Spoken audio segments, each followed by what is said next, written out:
যখন আমি সাফল্যের দিকে তাকাই, সামনে কি আসছে এবং আমরা কি করতে যাচ্ছি, আর আমি যখন আর্থিকভাবে দেখি, তখন আমার কাছে আর্থিক সাফল্য দেখতে কেমন।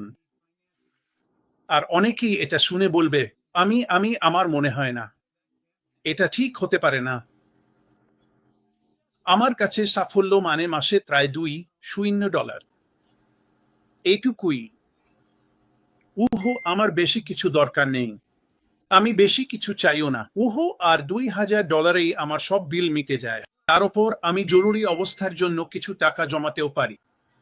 এখন যদি আমি সেটা $4000 নিয়ে যাই, তাহলে আমি রাজা হয়ে থাকি। এখন সাফল্য সারা বিশ্বে সবার জন্যই আলাদা। কেউ কেউ যখন সাফল্যের কথা ভাবে, সেটা হয়তো আর্থিক, হয়তো মাসে $200 যথেষ্ট, এইটুকুই। আর এটা তাদের জীবন পুরোপুরি বদলে দেবে। আর আপনি যত ওপরে উঠবেন, মানুষ কি ভাবে, তারা কত টাকা পেতে চায়, সেটা অবশ্যই অন্যদের জন্য বাড়ে। কিন্তু এটা এমন একটা সংখ্যা, যেটা কেউ আপনাকে দিতে পারবে না, বা কেউ বলতে পারবে না আসলে সেটা কত। উহু যদি কেউ আসে আর আমার সুযোগ হয় তাদের সঙ্গে 5, 10 বা 15 মিনিট কথা বলার, আমি বলতে পারি, আমি মোটামুটি বুঝে নিতে পারি তাদের কাছে সাফল্য দেখতে কেমন। আর কারণ আমি যত ব্যর্থতার মধ্য দিয়ে দিয়েছি, তার অনেকটাই মাটি আর জ্ঞানের সঙ্গে আমি সাফল্যের উপাদানগুলো জানি। আর যখন আমি নিজের সাফল্য আর আমি কি করছি সেটা নিয়ে ভাবি, আবারও বলি, গতকাল লাইনে আমি আমার লক্ষ্য নিয়ে কথা বলেছিলাম, আর কিভাবে আমি 6 বছর 6 মাস আগে ঠিক করা লক্ষ্যগুলোর প্রায় 85% অর্জন করেছি। সেটা সম্ভব হয়েছে মিস্টার মুয়াফার আর উনি যা করেছেন, আমাদের সামনে যা তুলে ধরেছেন, তার জন্যই। কিন্তু যখন আমি কারো সঙ্গে কথা বলি, মিস্টার মুয়াফার তাদের সামনে যা তুলে ধরেছেন তার জন্য। আর আর আমি এখন সংখ্যার মধ্যে যাচ্ছি না, আমি হয়তো পরে কোনো এক সময় সেটা করব। যদি আমি কারো সঙ্গে 5 বা 10 মিনিট কথা বলি, আর এটা পুরোপুরি মানুষকে এগিয়ে নিতে নিয়ে, আমি শুধু অনুমানই করতে পারি না তাদের জীবনে সাফল্য কেমন দেখতে, আমি তাদের এটাও বলতে পারি তারা 1 বছরে কি করতে পারবে। এখন আর আর আমি কোনো সংখ্যা বলবো না, কারণ যখন আমি সেটা করি, মানুষ একটু ঘাবড়ে যায়। তারপর আমি বলতে পারি তারা 3 বছরে কি করতে পারবে।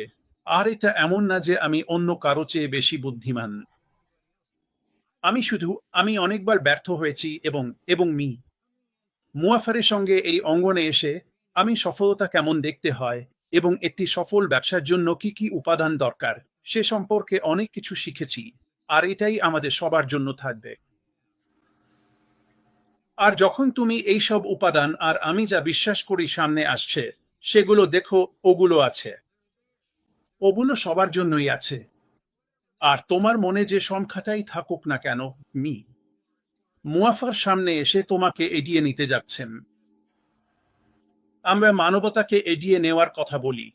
তিনি যেমন আমাকে, মাটিকে, রবিনকে এবং আরো অনেককে এগিয়ে নিতে চান, তেমনি তোমাকেও এগিয়ে নিতে চান, এবং আমি বিশ্বাস করি এটাই তিনি এখন গড়ে তুলছেন।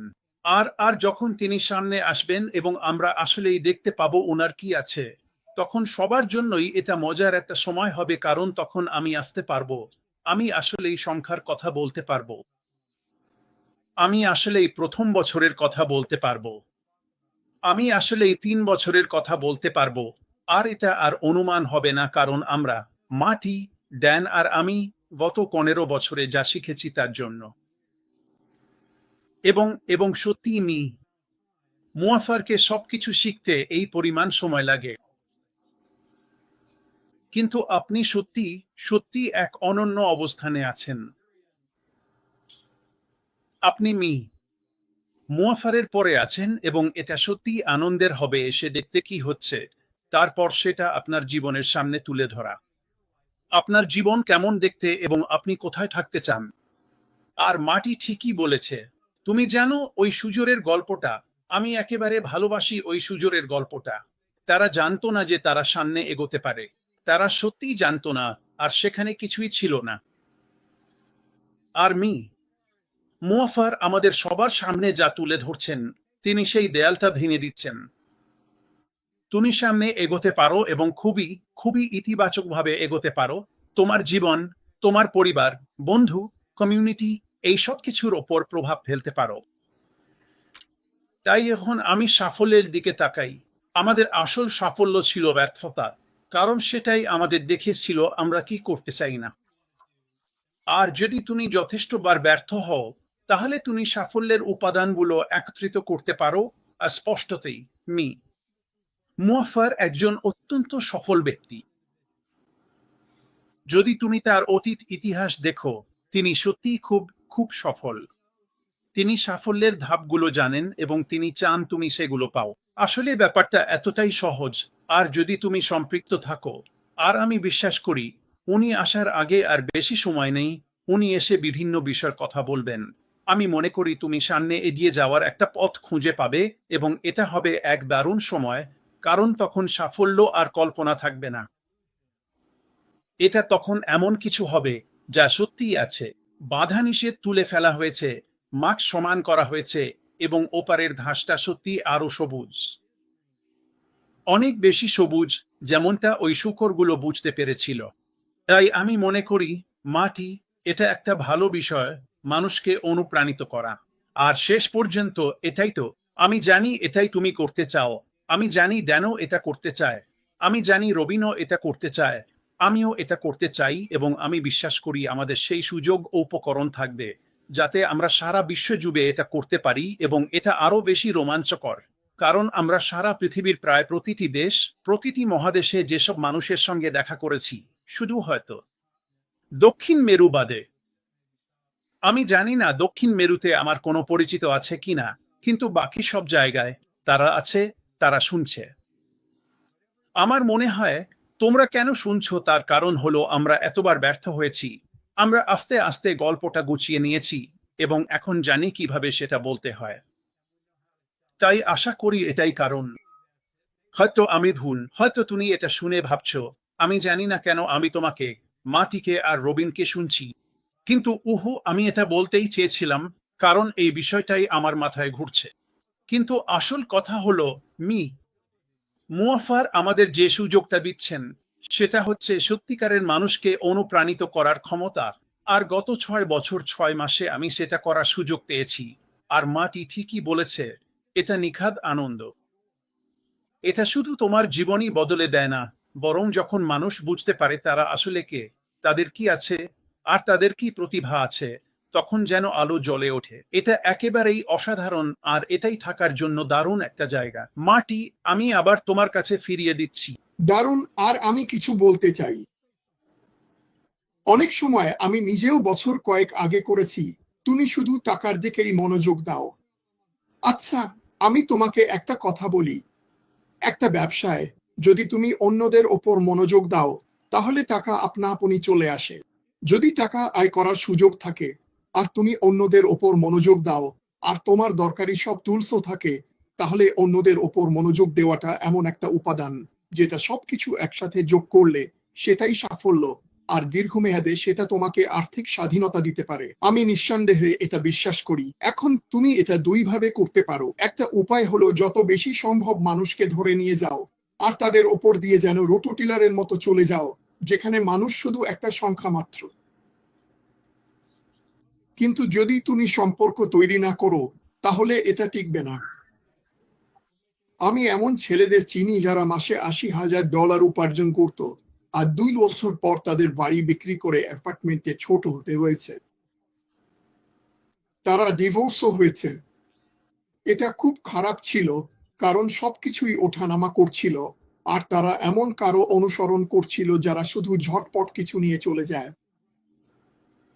আমাকে করতে দাও।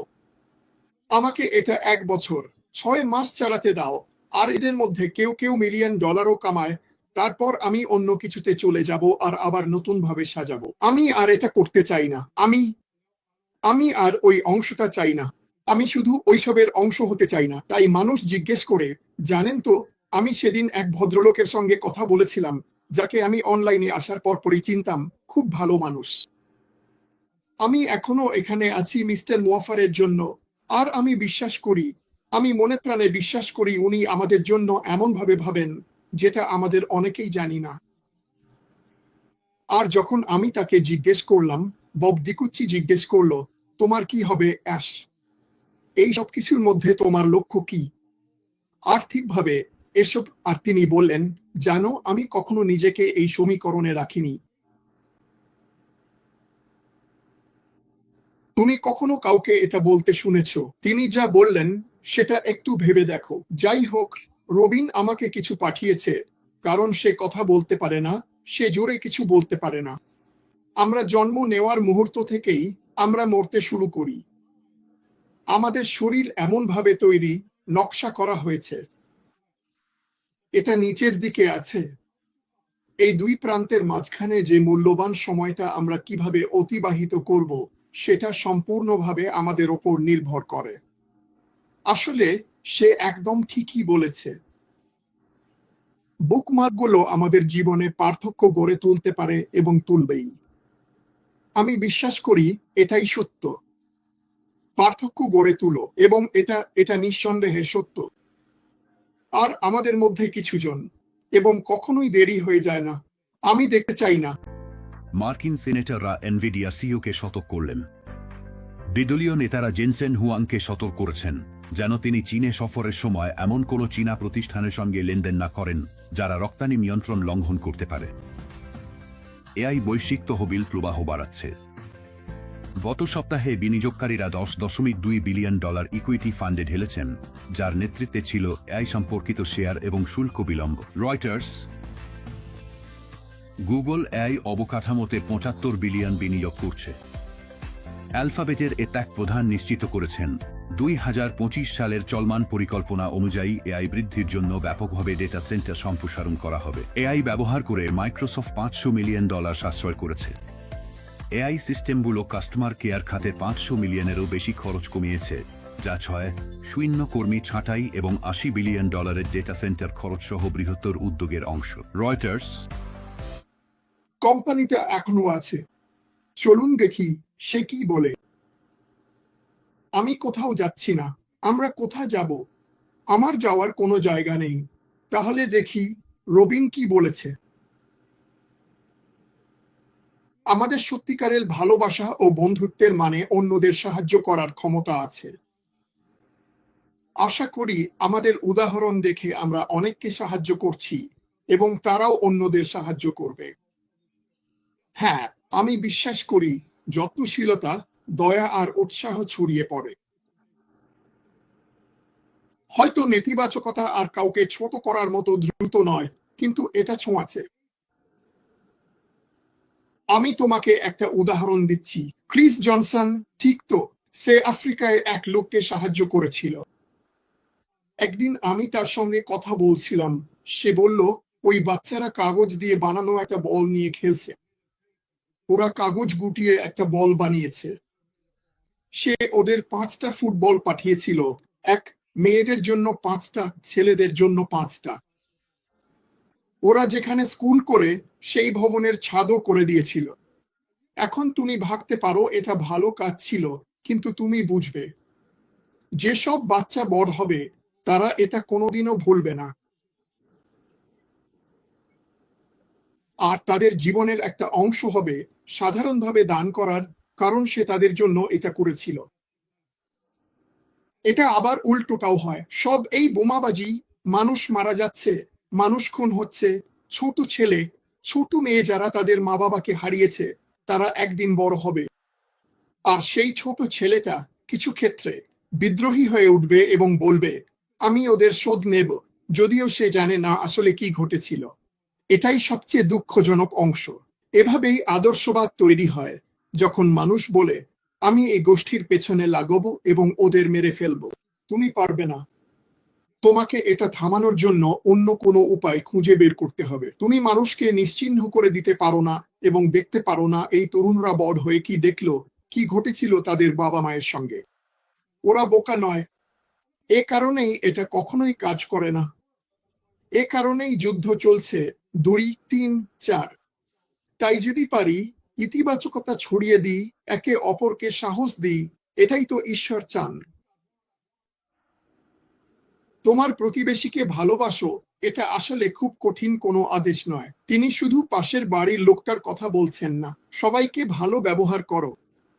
এতে কোনো খরচ নেই। যখন পারো দাও, যখন পারো না তখনও দাও। এটা ভালো লাগে, এটা তোমার জন্য ভালো। যাই হোক, আমি তো উপদেশ দিচ্ছি, অথচ আজ রবিবারও না। আমি শেষ। মাইক। রবিন, তুমি শেষ করেছো। তুমি যতটা পারো তার চেয়েও বেশি কথা বলো। হ্যাঁ, আমার মনে হয় না ও কিছু টাইপ করছে। একটু অপেক্ষা করো। হ্যাঁ, মাটি, তুমি যা বললে তার সাথে একটু যোগ করি। আসলে আমরা সবাই শুধু সুতোর আগুন ধরিয়ে দিচ্ছি, বন্ধুরা। এরপর সেটা নিয়ে দৌড়ানোটা তোমাদের ওপর নির্ভর করছে। আর আর মিস্টার মাফারের সাথে তো এত কিছু থাকবে যে তোমরা দৌড়াতে পারবে, আর সেটা বছরের পর বছর ধরে দৌড়াতে পারবে। তাই আশা করি এইসব থেকে তোমরা সেটাই পাচ্ছ। খুব দ্রুতই সুতোর আগুন জ্বলবে আর তোমরা দৌড়াতে পারবে। আমরা সবাই দৌড়াতে পারবো। রবিনের কিছু বলার আছে নাকি, মাটি? না, সে বলেছে শেষ। ধন্যবাদ। তাহলে